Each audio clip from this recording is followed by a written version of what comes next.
tales for dark nights.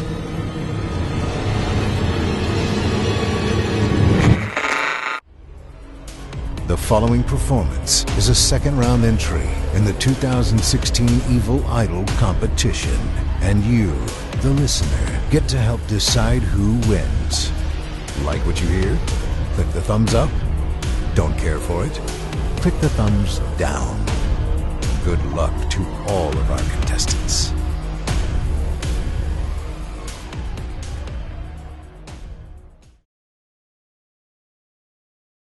The Witch of Coos by Robert Frost, performed by Mary Naugle for Chilling Tales for Dark Nights Evil Idol competition. I stayed the night for shelter at a farm, behind the mountain, with a mother and son, 2 old believers. They did all the talking. Folks think a witch who has familiar spirits she could call up to pass a winter evening, but won't, should be burned at the stake or something. Summoning spirits isn't button who's got the button, I would have them know. Mother can make a common table rear and kick with 2 legs like an army mule. And when I've done it, what good have I done? Rather than tip a table for you, let me tell you what Raoul the Sioux Control once told me. He said the dead had souls. But when I asked him how could that be, I thought the dead were souls. He broke my trance. Don't that make you suspicious?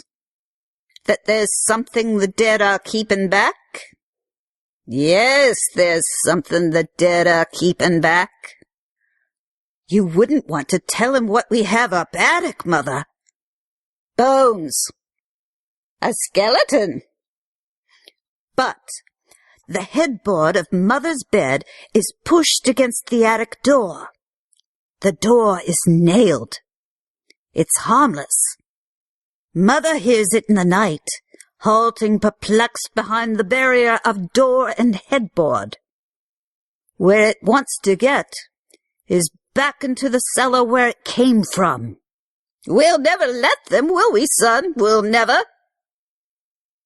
It left the cellar 40 years ago and carried itself like a pile of dishes, up 1 flight from the cellar to the kitchen, another from the kitchen to the bedroom, another from the bedroom to the attic, right past both Father and Mother, and neither stopped it. Father had gone upstairs. Mother was downstairs. I was a baby. I don't know where I was. The only fault my husband found with me, I went to sleep before I went to bed. Especially in winter, when the bed might just as well be ice and the clothes snow.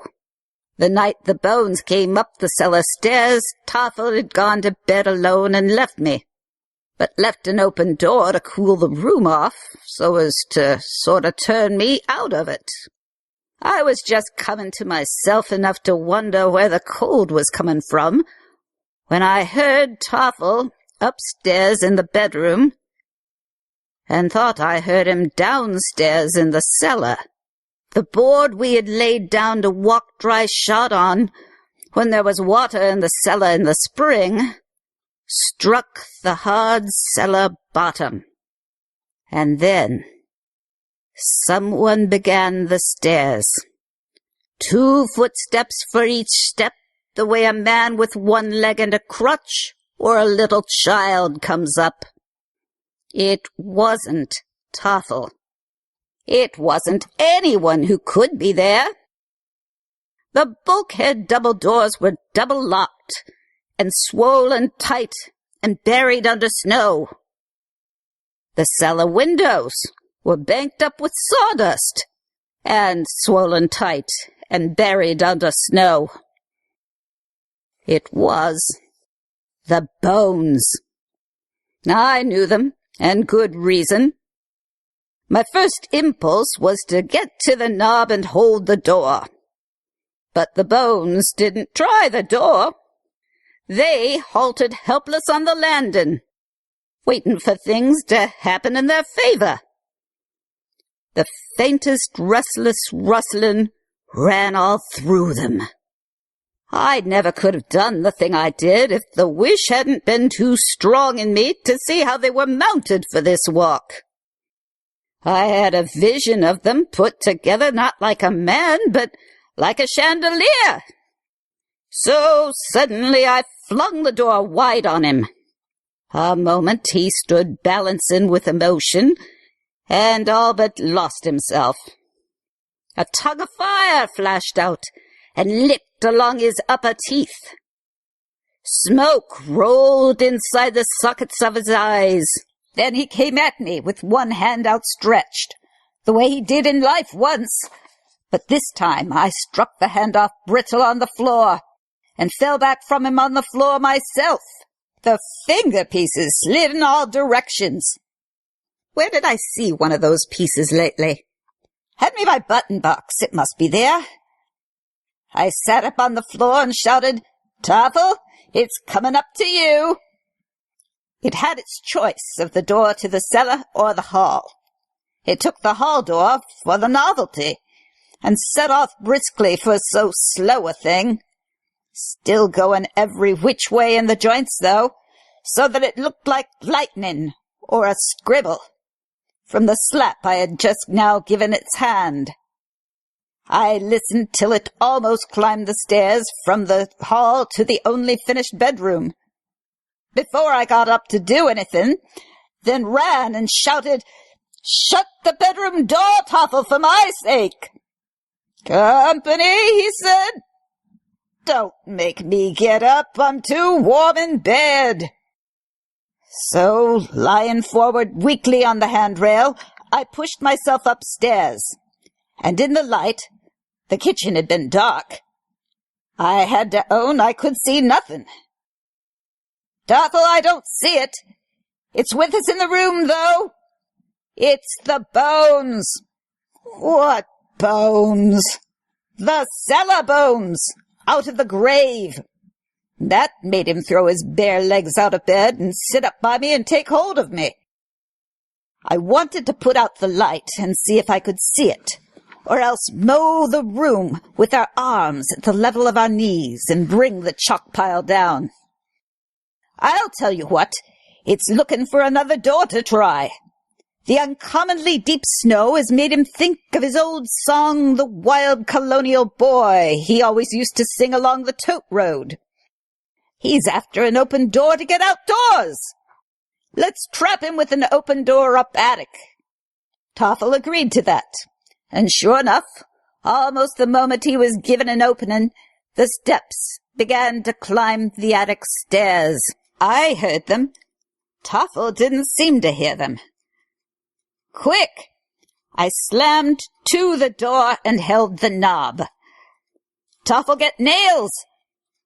I made him nail the door shut and push the headboard of the bed against it.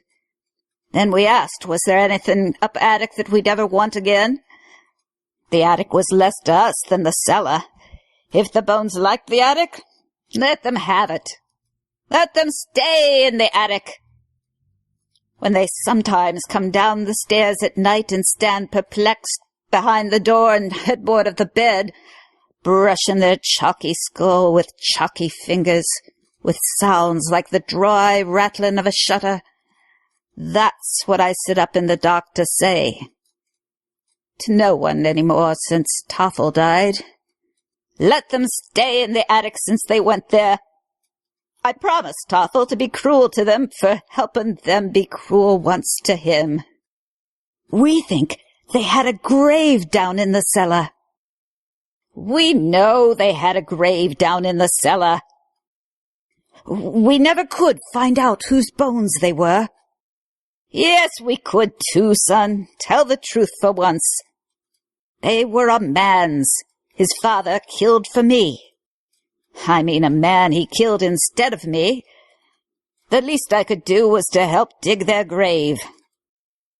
We were about it one night in the cellar.